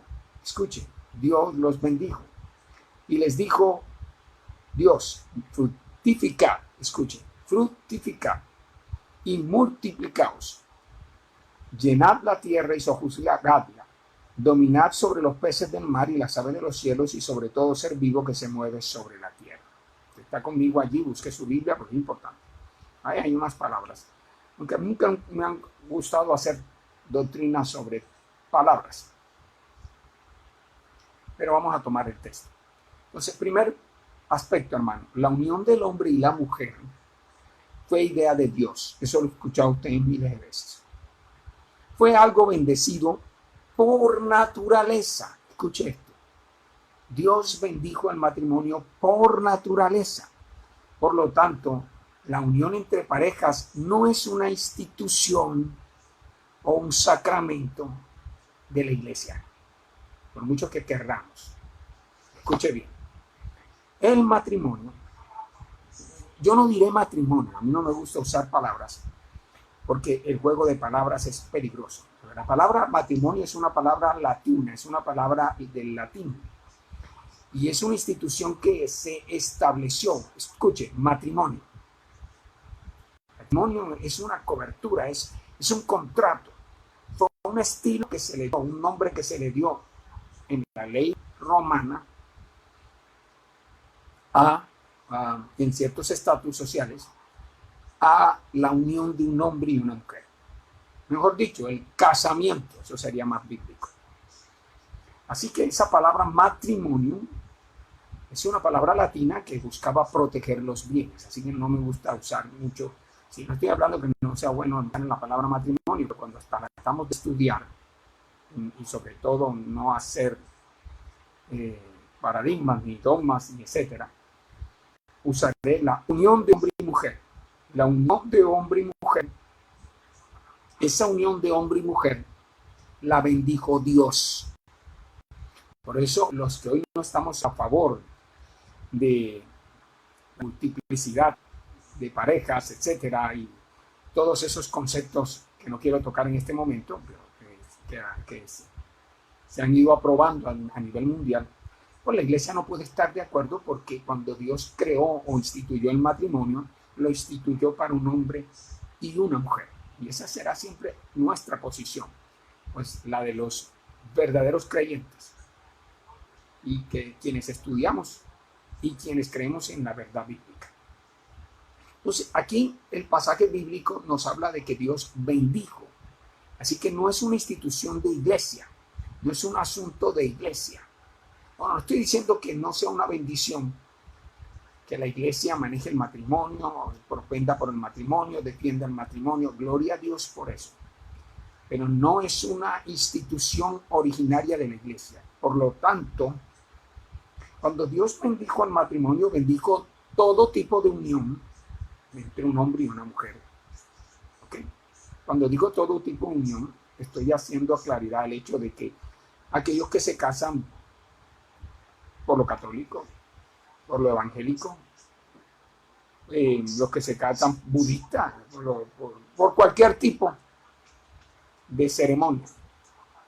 ¿Por qué? Porque antes de que existieran todas esas denominaciones, religiones, expresiones místicas o religiosas, ya la unión del hombre y la mujer había sido bendecida por Dios. Con esto, ¿qué quiero yo decir, hermano? Su unión no es bendecida cuando el pastor, cuando el sacerdote o cuando el rabino la expresa o expresa, hace una expresión de bendición. No. La unión de un hombre y una mujer natural fue bendecido por Dios. Así que es una institución bendecida de origen. Cada vez que un hombre toma a una mujer y se une, esa unión es bendecida por Dios. Estoy hablando de una bendición de un hogar que se unen para convivir, para procrear, perdón. No estoy hablando de las uniones pasajeras, fortuitas, no, estoy hablando de la unión de un hombre y una mujer. ¿Ok? Sea en África, sea en la China, no tienen que ser religiosos para ser bendecidos, no tienen que ser cristianos, porque la institución como tal, creada por Dios, ya fue bendecida. Ahora, qué bendición es que un hogar sea de creyentes, ¿no? Acepte el cristianismo. Pero eso no quiere decir que la institución como tal es bendecida solo si es cristiano. No. Eso hay que quitarnos esa idea absurda de la cabeza, porque no es así. Es una institución natural y bendecida naturalmente por Dios antes de que existiera iglesia. Porque no podemos decir que solo cuando la iglesia existía era que estaba bendecida, o solo cuando los israelitas existían y la ley existía era bendecida. No. Ya la unión de hombre y mujer era bendecida por naturaleza, por creación misma. Fue estipulada por Dios. Así que ahí va el primero. Segundo, dice el pasaje, fructificar. Habla de que para Dios, escuchen, la unión sexual era algo natural. El ejemplo lo vemos en los animales, ¿no? La unión de hombre y mujer era algo natural, normal, cuyo fin era uno, satisfacerse mutuamente. Escuche bien, satisfacerse mutuamente. Cuando Dios instituyó la unión de hombre y mujer, lo hizo con el fin de que tuvieran relaciones sexuales. En algún instante, en algún momento histórico de la iglesia tradicional, se miró como pecaminoso, y algunos pensaban que la manzana que se había comido Adán, bueno, ya usted se imagina, no es cierto. Así que, primero, la satisfacción entre hombre y mujer. Eso nunca ha sido pecaminoso. Oigan bien. Segundo, para la procreación, es decir, para la reproducción. Dios siempre pensó en que el hombre, así como hizo los animales, Por eso es que en la Biblia, cuando usted lee el capítulo 2, que lo vamos a leer ahorita, usted nota que el Señor dice, vio que Adán estaba solo y no se halló ayuda idónea. Cuando dice que no se halló, es porque se buscó. Entonces, si tú estás solo, búscate un perro. No, un perro es una cosa que pueda, un animal que pueda acompañarte, que pueda hacerte compañía, pero jamás cumplirá la función de una pareja. No, porque tú no puedes tener relaciones sexuales con una pareja. Y esa área de tu vida, esa área necesaria, un área natural, no lo puedes hacer con animales. Ahora, que lo pueden, no pueden. Y eso se llama zoofilia. Y por supuesto no solo es una aberración, sino que es un pecado. Ahora, estos dos aspectos Dios los tomó como algo natural. Y ese era su propósito desde su inicio. No fue una casualidad, no fue producto del pecado, no. La relación sexual es algo que Dios creó, por supuesto. Cuando Dios trajo a Eva era porque el hombre estaba solo y no era simplemente para tener a alguien con quien hablar. Era su parte sexual la que había que tomarse en cuenta. Por lo cual, hermano, quiero establecer el segundo mito. La intimidad sexual nunca fue pecaminosa para Dios. Y digo fue, porque obviamente hay algunas implicaciones. Fue el hombre quien lo corrompió, cuando comenzó a afectarlo contra la naturaleza, con actos contra naturaleza.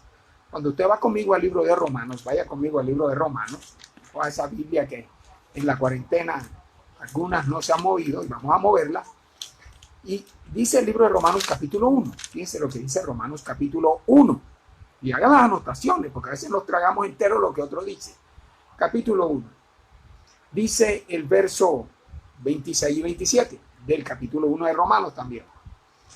Por eso Dios los abandonó a pasiones vergonzosas, pues aún sus mujeres cambiaron el uso natural por el que es contra naturaleza. Y el del mismo modo también los varones, dejando el uso natural de las mujeres. ¿Qué es el uso natural de las mujeres? Fíjense, es el uso natural de las mujeres. Esta palabra aquí hace alusión a la relación sexual con las mujeres. Dice natural, porque era una cosa natural y ha sido natural y siempre será algo natural. Que un hombre tenga relación es antinatural cuando se tiene relaciones con pues algo que no es, con un sexo que no es el opuesto. Dice, se encendieron en sus lascivias unos con otros, cometiendo hechos vergonzosos varones con varones y recibiendo en sí mismo la debida recompensa de su extravío. Abajo dice las mujeres haciendo lo mismo. Entonces, fíjense, la relación sexual jamás para Dios fue algo pecaminoso, algo natural. Es algo natural. Los animales. Usted va por la calle y ve un perrito enganchado con otro perrito. Algo natural. ¿Quién es el que le pone la malicia? El hombre. Eso es lo que convirtió la relación sexual en algo malicioso, en algo pecaminoso. La mente corrompida del hombre. Pero entre animales algo natural. Y ese era nuestro instinto natural. Cuando Dios nos creó, pues la Biblia dice que ambos estaban desnudos. ¿Por qué? La desnudez era algo natural. ¿Qué dañó eso? El pecado, por supuesto. La introducción del pecado en el hombre. Así que quitémonos ese mito de que la relación sexual es pecaminosa. No. Lo que el hombre hizo de ella es lo que es pecaminoso. ¿Ok? Ahora, por supuesto, entonces, eso ha afectado muchos hogares, muchas familias. Porque lo que debería ser un disfrute, un gozo, muchas parejas a veces no saben qué hacer y qué no hacer. ¿Por qué? Porque como se contaminó un acto natural, un acto normal, se contaminó, entonces ahora uno ya no sabe qué sí y qué no, pero de eso hablaremos un poco más adelante. Vamos con calma, vamos por el 2, vamos al 3, ahí vamos. El hombre no fue creado inmortal. Porque yo quiero hacer esta aclaración que usted me ha escuchado varias veces. Y de pronto alguno de los que me escuchan no estará de acuerdo, ¿no? Pero eso es normal. El cuento no es estar de acuerdo entre usted y yo, sino que es lo bíblico. El hombre no fue creado inmortal. No es cierto. Cuando Dios creó al hombre, creó a un ser humano. Por eso usó cosas naturales. Su imagen sí, pero lo hizo de la tierra, del barro, del lodo. El hombre es un ser natural, inmortal. Ojo, no es que existiera la muerte, pero el hombre cuando fue creado mortal, con un cuerpo mortal. ¿Eso qué quiere decir? Que moría, que podía morir. Pastor, ni era eterno, porque lo eterno es algo que ni tiene principio y no tiene fin. Y el hombre, por supuesto, fue creado, tiene principio. El único eterno, ni los ángeles, ni nada, es Dios. Porque él ni tiene principio, ni tendrá fin. Ahora, los ángeles son inmortales, porque tuvieron principio, pero no mueren mortalmente. Por eso no son mortales, son inmortales. Pero los seres humanos fueron creados mortales, con carne. Toda carne, todo lo que es carne, pues por supuesto tiene una afectación. Se degrada, se afecta y muere. Y nace y crece y muere. Así que todo, cuando el hombre fue creado, no fue creado inmortal. Siempre ha sido un ser mortal, siempre lo fue. Antes del pecado y después del pecado. Fue creado para reproducirse, lo cual involucra nacer, crecer, solo que tenía longevidad. Y la longevidad es un concepto que, aunque no está en la Biblia, por supuesto está implícito en ella. Los hombres vivían mucho tiempo, pero eso no quiere decir que eran inmortales. No, simplemente vivían mucho tiempo. ¿Por qué vivían mucho tiempo? Porque muy diferente a lo que se nos ha enseñado, no sé de dónde, no hay un solo texto en la Biblia que diga que el hombre no comía del árbol de la vida. Era porque tenía acceso al árbol de la vida. Comía del árbol de la vida. Cuando usted lee el libro de Génesis, y usted me ha escuchado muchas veces decirlo, cuando usted lee el libro de Génesis se da cuenta que solo hay una restricción. Dijo, de todo árbol podrás comer. Eso involucraba el árbol de la vida porque ahí estaban los dos. La Biblia dice que ahí estaban los dos en el huerto. Y el Señor dijo, de todo árbol podrás comer, pero del árbol de la ciencia y del conocimiento del bien y el mal, de él no comerás. Así que el único que estaba prohibido comer era del árbol del conocimiento del bien y del mal. Los demás se podían comer. Así que estoy seguro que del árbol de la vida comían y eso los volvió longevos. Es decir, tal vez tenía un efecto regenerador. Regeneraba y así de modo que las células que obviamente en un ser mortal se envejecen, se degradan, van perdiendo vida, pues se regeneraban al comer del árbol de la vida. Es la razón por la cual, ¿no?, cuando peca el hombre, Dios dice, no vaya a ser que alargue su mano.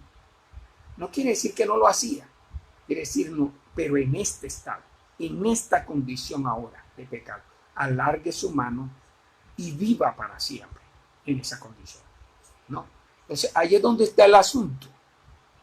Que no hay un registro bíblico, no hay nada, no podemos hacer doctrina en un solo texto que diga que el hombre no comía del árbol de la vida. Si le fue prohibido y lo sacaron del huerto era porque tenía acceso y podía y comía del árbol de la vida. Y de hecho, nótese, se nos ha explicado por mucho tiempo que el efecto se fue perdiendo en la medida que fueron pasando generaciones. Ya en la época de Abraham, a lo mucho llegaban a 200 años, si escaso. Y ya más tarde a 100 y pico de años, ya no alcanzaban toda esa cantidad de años. ¿Por qué, hermano? Porque se había perdido el efecto. Y eso la ciencia lo ha corroborado, que obviamente se van perdiendo características hereditarias en nuestros genes, en la medida que vamos adaptándose. Cualquiera que haya leído el papel del trabajo de la transformación del mono al hombre, la base que se tomó allí, James, Darwin, y Marx, fue para decir que obviamente el trabajo, el ambiente afecta, y es una cosa que biológicamente es cierto. No tiene nada que ver con la evolución, etcétera, y tal vez no, eso es nuestro parecer, pero es una verdad científica, eso sí es cierto. Obviamente las personas que viven, las que han nacido en zonas frías, pues su capacidad pulmonar es superior a los que han nacido en zonas calientes o cálidas al nivel del mar.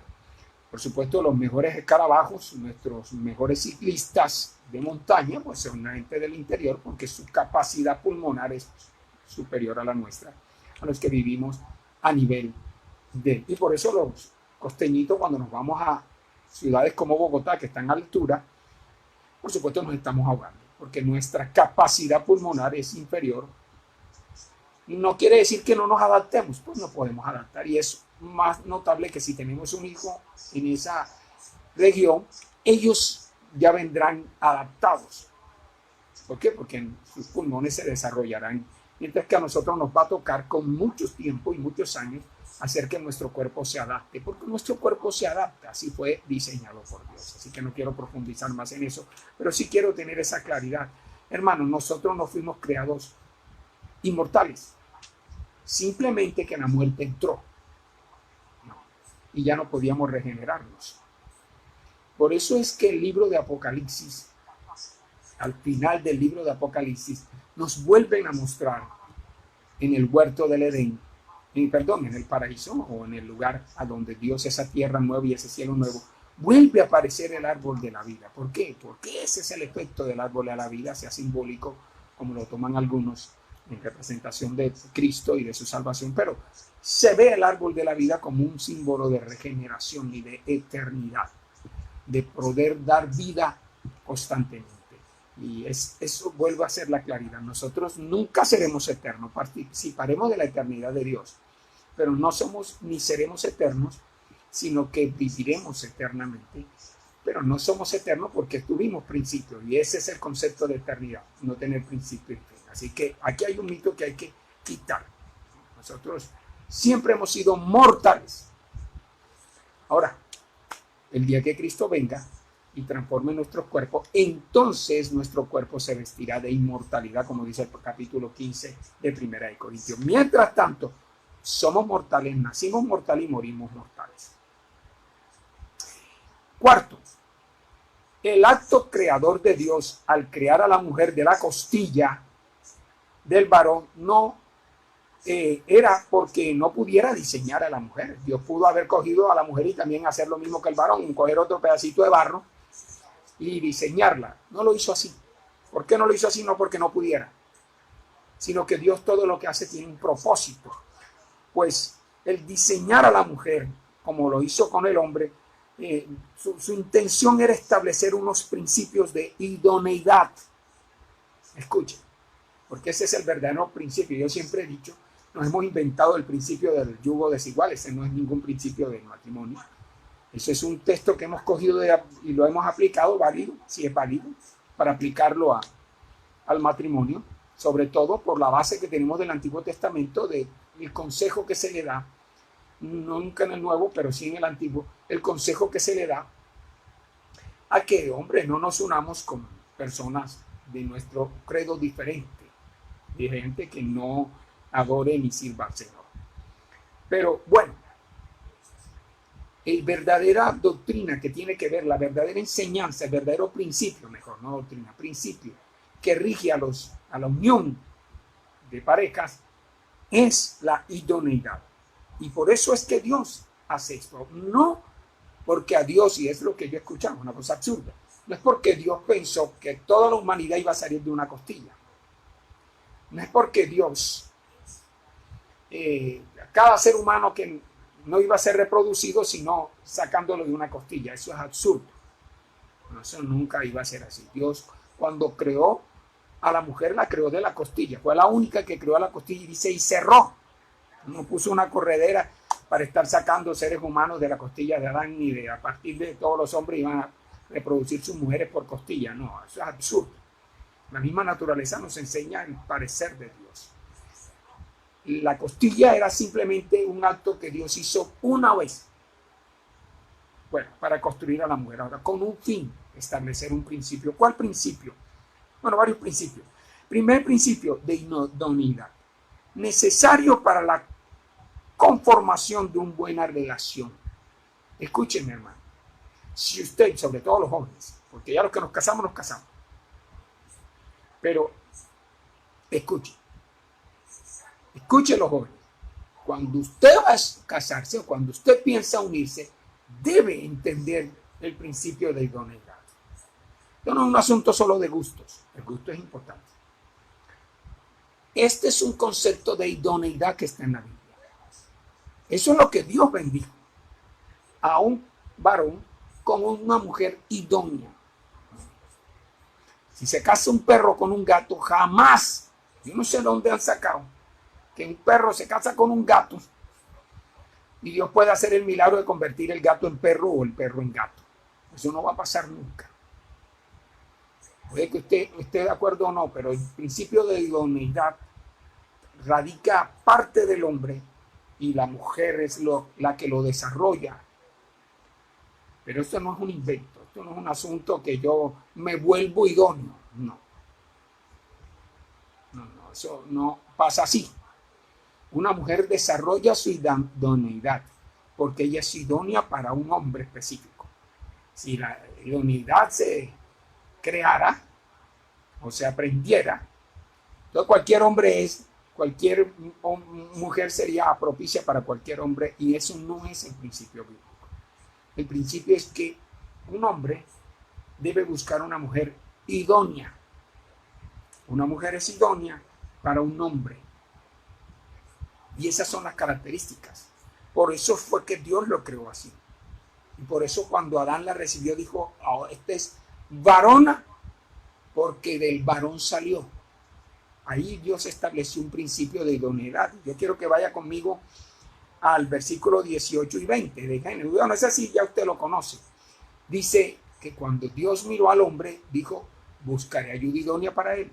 Y más tarde dice que no se halló ayuda idónea para Adán. Ahora, pero en el libro de Primera de Corintios, vamos a Primera de Corintios, capítulo 11, versos 8 y 9, ahí está plasmado. Uno ha cogido estos textos para enredar la película, pero no. Capítulo 11 del libro de Primera de Corintios. Primera de Corintios 11, versículos 8 y 9 dice, porque el varón no procede de la mujer, sino la mujer del varón. Yo no estaba hablando de quién manda quién, ni quién es más que quién. No, esa es la parte humana. Esa es nuestra mente contaminada la que lleva a esos principios, a ese error. No. Dice el 9, y porque el varón no fue creado por causa de la mujer, sino la mujer por causa del varón. Esto no demerita a la mujer ni en las naciones, tiene que ver con eso. Tiene que ver con un principio de idoneidad. La mujer por causa del varón. Eso significa que cuando un hombre y una mujer se unen, es porque hay una mujer que es idónea. Él ha hallado a su mujer idónea. No es porque tenga las piernas como me gustan, no es por el pelo como me gusta, no es porque habla como me gusta. No se trata de gusto, aunque el gusto es necesario. Esa es la parte humana. Esa es la parte natural, ¿no? La atracción. Pero hay un elemento más racional que nos diferencia de los animales. Y es encontrar la idoneidad, la mujer idónea. ¿Ok? Entonces, por eso esto no tiene nada que ver que como escuchaba yo a Dios pensó que todos los hombres y todas las mujeres iban a salir en una costilla. No. Y que la reproducción era pecaminosa. La reproducción jamás ha sido pecaminosa. Y Dios siempre pensó en la reproducción como el medio a través del cual el hombre se esparciría. Lo dice el mismo capítulo 1, cuando todavía el hombre no había pecado. 5. Voy al punto 5 para acelerar el asunto, porque ya sé que algunos ya están rendidos de sueño, así que vamos al asunto, al hecho. Ojo, el versículo 24 del capítulo 2, ojo, capítulo 2 de Génesis, versículo 24 dice: por eso abandonará el hombre a su madre y a su padre y a su madre, y se unirá a su mujer y serán una sola carne. Entonces esto ya usted me lo ha escuchado, pero lo quiero recalcar. Ser una sola carne tiene una implicación biológica, escuchen. Algunos le han puesto la implicación sentimental, en fin, espiritual, pero realmente tiene una implicación biológica y está orientada hacia dos aspectos. Primero, la fecundación. Cuando se fecunda, cuando el hombre, la mujer y el hombre fecundan, será la unión de dos gametos, de los fluidos femenino y masculino, de la unión. Por eso los dos se vuelven una. ¿Ok? Y sale un nuevo miembro, un nuevo ser, que tiene las características de ambos. Pero segundo, el coito, estoy hablando de la relación sexual de hombre y mujer, exige el compartir fluidos. Perdone que sea tan directo y tan burdo, pero para no inventar cosas ni fantasías. Cuando usted tiene relaciones sexuales, ojo, los jóvenes que me escuchan, no se tapen los oídos. Mejor aprenda esto antes de cometer errores. El coito, la unión sexual, exige el compartir fluidos y por lo tanto es que la ciencia ha categorizado que tiene la alta posibilidad, tiene el mayor porcentaje de posibilidad de transmisiones de enfermedades sexuales. Se puedan transmitir enfermedades sexuales. Vea, el más alto porcentaje de transmisión sexual se es a través del coito, de enfermedades, el coito. ¿Por qué? Porque el hombre tiene un miembro externo, mientras que la mujer su órgano es interno.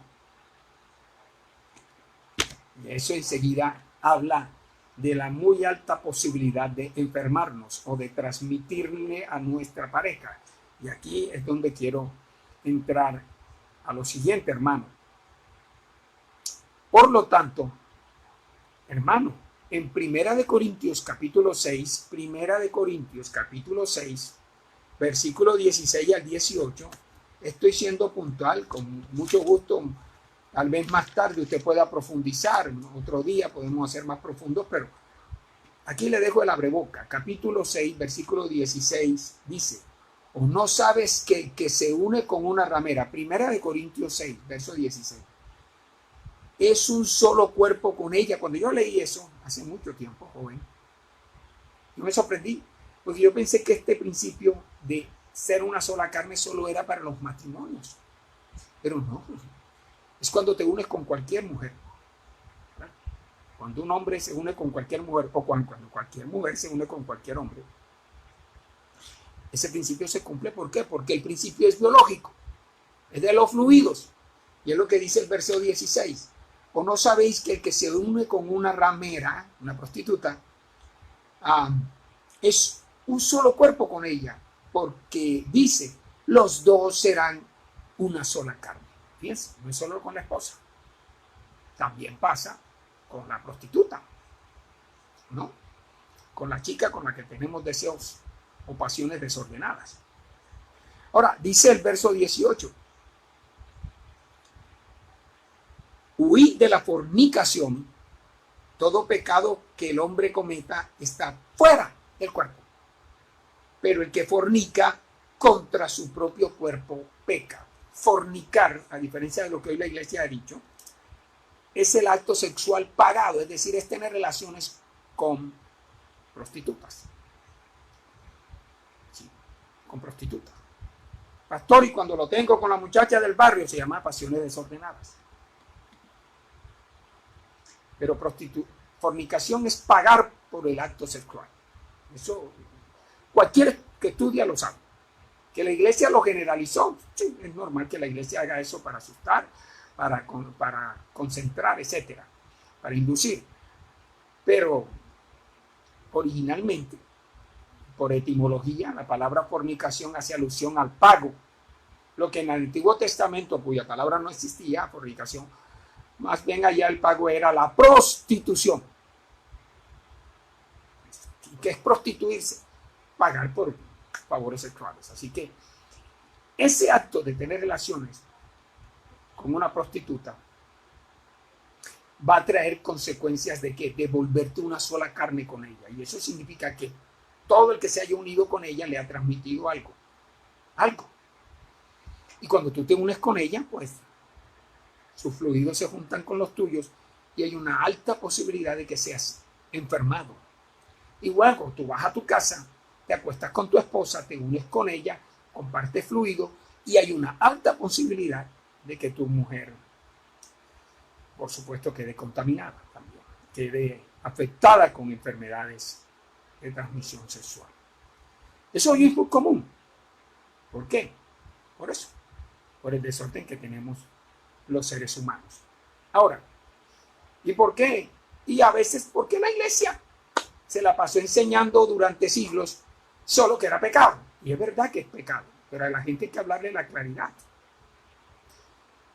Porque yo realmente me he cuidado, no solamente porque es pecado, porque a alguien se le puede meter la mente y decir, bueno, si es pecado, pues yo le pido perdón a Dios. ¿Y quién le quita la enfermedad? Ahí donde está. Entonces yo siempre dije, sin .com, y después tengo a mi esposa, entonces a mi esposa corro el riesgo de transmitirle algo a mi esposa. No, mejor Juancho quédese en su lugar. Entonces, ahí es donde viene el asunto, hermano. Por eso hay que hablar las cosas con claridad. No ponerle tanto eufemismo a los textos bíblicos. Eufemismo es adorno a las cosas. No, que es propio del lenguaje hebreo. Pero no hay que ponerle tanto adorno. Hay que decir las cosas con claridad. Cuando te juntas con... Bueno, ahí Johan me está... Claro, mi hermano Johan, así es. Fornicar viene del fornis, que significaba un arco, lugar donde se ubicaba. Sí, eres como unas pequeñas protuberancias donde... Vaya a Holanda y ahí te se dará cuenta, una especie de cabina donde te venden a la mujer que tú quieras, a la prostituta que tú quieras, con la que quieras tener relaciones sexuales. Bien, vamos al punto 6. Ya estamos terminando. En el versículo 24 también nos habla de dejará padre y madre, y aquí algo que yo mencionaba anteriormente en alguna vez que estuve acá también, en una de estas vigilias. Dice, la independencia no se trata siempre de vivir en otra casa. No. Es lo ideal, eso sí. Sino de desarrollar una vida marital, familiar, independiente de los padres. En el aspecto económico, moral y legal. Aunque usted viva en la misma casa con sus padres, cuando usted se junta con su padre, con su mujer, pues se acabó la dependencia. Puede que los papás colaboren, etcétera, pero la dependencia económica te toca a ti. Toca a ella. Y toca a los dos. La dependencia moral, la moralidad que manejarán los dos, ya no lo puede ser manejada por los padres. Fue ejemplificada por ellos, fue sembrada por ellos, pero ahora tienen que crearla ustedes mismos, estarlas ustedes mismos, desarrollarlas ustedes mismos en su hogar. La crianza de sus hijos, a ustedes. Papá puede pero ustedes. Entonces, puede que vivan, pero se puede aprender. Ahora, lo que es real no tiene nada que ver con el texto bíblico. Lo que es real es que nosotros no soportamos, no somos operadores, no sabemos compartir con otros, no sabemos soportar a otros, no cabemos con la suegra ni con el suegro. Entonces esa es la realidad. Y nos tomamos estos textos bíblicos. No siempre es así. Hay gente que sabe vivir perfectamente con mi suegra. Yo he vivido un montón de años con mi suegra, todos los años que tengo de casar con mi suegra, y no hay problema. No he tenido ningún problema porque ni se mete, ni yo me meto, ni nada, ya está todo respetuoso. Entonces, ese es un parámetro. ¿Ok? Y eso no quiere decir que esa se arreglará. Ahora, usted quiere vivir aparte. Vive aparte porque a ti no te gusta vivir con otro, ya. Pero no estés usando los textos bíblicos para sustentar cosas que no. ¿Por qué? Porque los mismos textos bíblicos, la misma historia bíblica, perdón, nos señala que no era la camisa de fuerza. Muchos patriarcas vivían con su papá, pero cada uno mandaba en su propio hogar. Así que no, hay que ser claros cuando enseñamos la Biblia y no ponernos a alargarnos por complacer ideas personales o particulares. 7. La sujeción en la mujer no es sometimiento. Eso también usted no ha escuchado, pero es bueno estos principios tenerlos claros. No es servidumbre. La mujer idónea no significa que es tu criada. No. Es la relación de una cabeza, o sea, el varón, que es ejemplo. No es cabeza porque grita, manda, se la tira de no. No. Es cabeza porque manda. No. Sino porque es ejemplo. Es cabeza porque grita. No. Es cabeza porque es ejemplo. Porque tiene una directriz clara. ¿No? Porque establece una directriz bien clara. Por lo tanto, es la relación de una cabeza, que es ejemplo, y además de que es ejemplo y que ama. Es un mandamiento que Dios le dio al hombre. Vive con ella sabiamente y ámala. Entonces, cuando tú vives con tu mujer sabiamente, eres ejemplo y la amas, hermano, mi hermano querido que me escuchas, entonces vas a tener a tu lado una ayuda idónea que reproduce a voluntad lo que la cabeza manda o establece, lo que la cabeza emite. Pero si tenemos una cabeza loca, una cabeza que no es ejemplo, pues la ayuda no puede ser idónea y va a resistirse. Por eso es que la Biblia habla de sujeción. Ella se sujeta, así como Cristo, así como la iglesia a Cristo y Cristo a Dios, al Padre.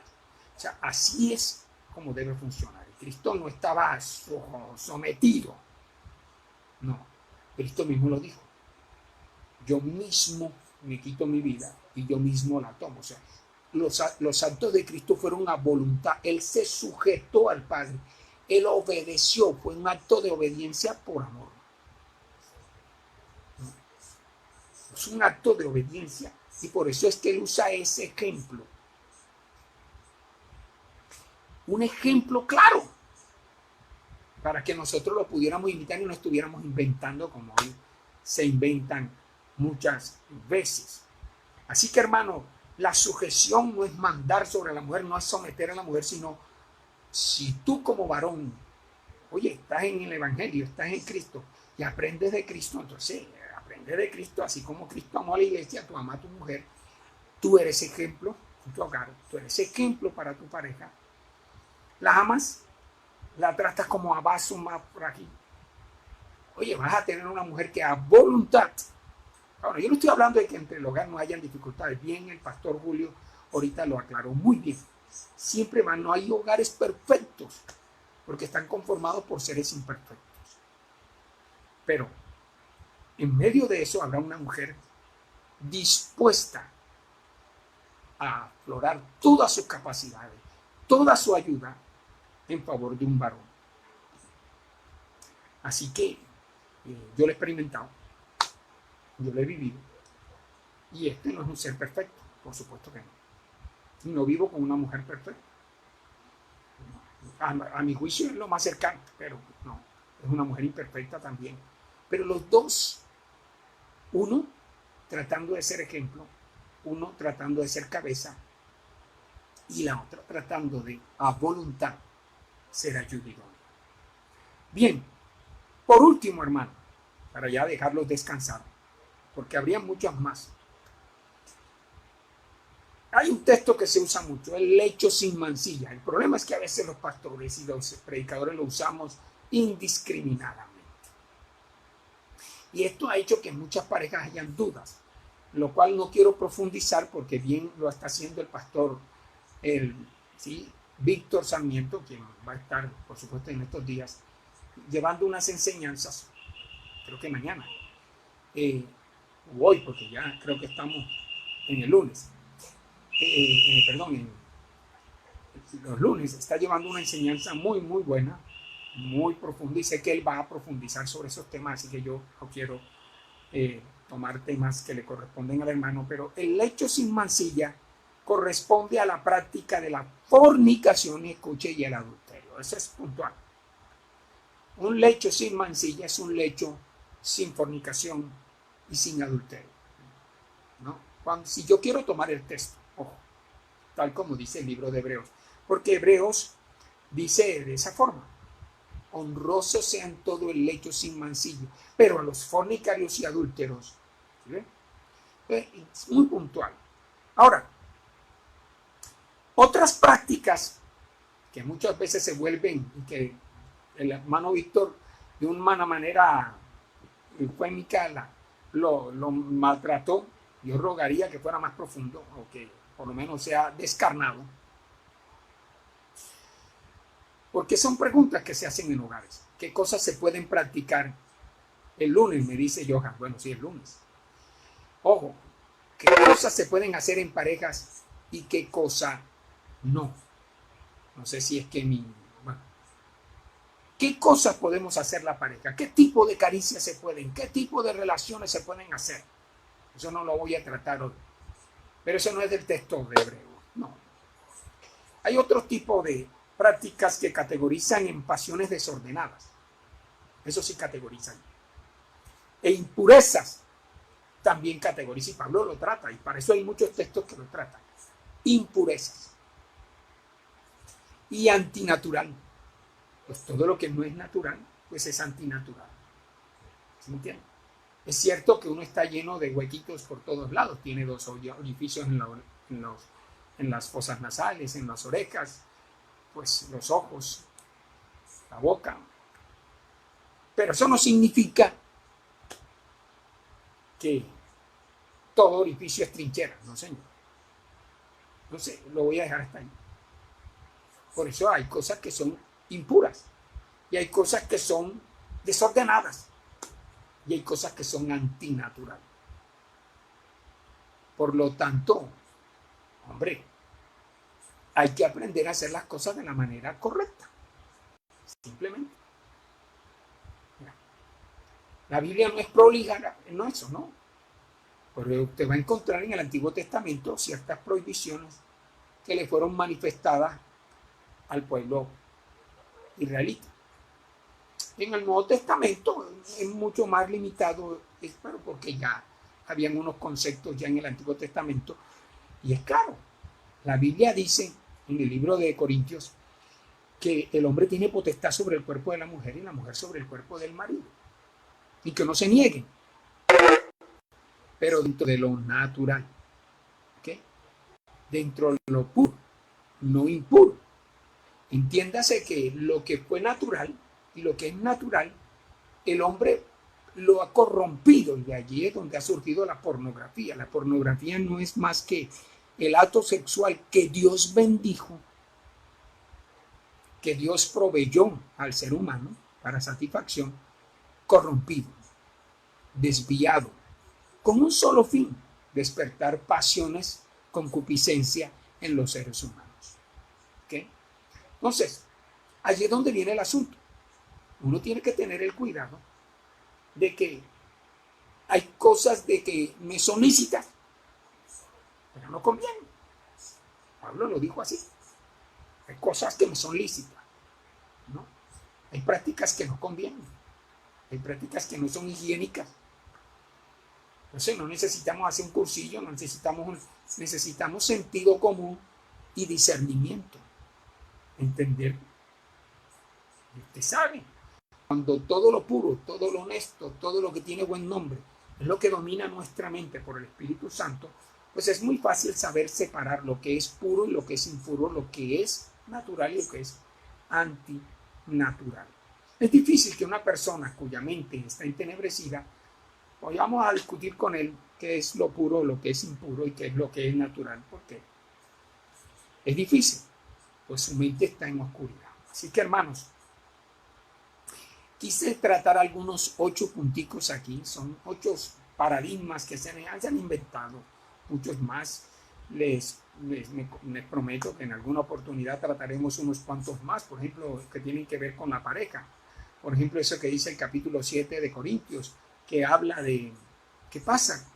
Pero hay cosas que te tienen que tomar puntualmente. Yo siempre he dicho, por eso Dios puso un pastor en la iglesia, o puso pastores y maestros en la iglesia. Porque no se puede generalizar. Hay un parámetro, pero se tiene que aplicar dependiendo de las circunstancias. Y hay parejas que han tenido dificultades y se han separado. Y el texto de Corintios dice, quédese sin casarse. Hay otros que se han casado y han organizado su vida, y entonces, pues algunos los condenan y no, pero eso es ignorancia. O sea, hay casos de casos, y cada circunstancia hay que mirarla a la luz de las Escrituras y aplicarla a la luz de las Escrituras, porque si no, vamos a tener un atolladero y vamos a estar mezclando la salvación con eso que Dios puede componer. Dios está restaurando, pero eso no se puede convertir en un atolladero para afectar la salvación de la persona y la paz de la persona. Hay cosas que no se pueden, punto. Hay cosas que no se pueden, ¿ok? Hay cosas que se pueden. Hay hogares que se pueden restaurar. Hay hogares que no se pudieron restaurar. Y sin embargo, hoy cada uno con su nueva pareja son ministros de Jesucristo, le sirven a Dios, tienen hijos ministrando al Señor. Eso quiere decir que Dios pues puso cada cosa en su lugar. Pero eso no significa que eso sea la generalidad. Ahora esa es la excusa para yo. No. Por eso usted debe mirar a la luz de la Biblia, y cada pastor y los pastores tenemos que mirar cada caso en su manera particular. ¿Ok? Porque por generalizar muchas veces llevamos a las personas a contradicciones, a absurdos que incluso violan otros parámetros bíblicos. Entonces, no quiero preguntarle, no está metido aquí en la agenda ni en los puntos, pero son ese tipo de cosas que muchas veces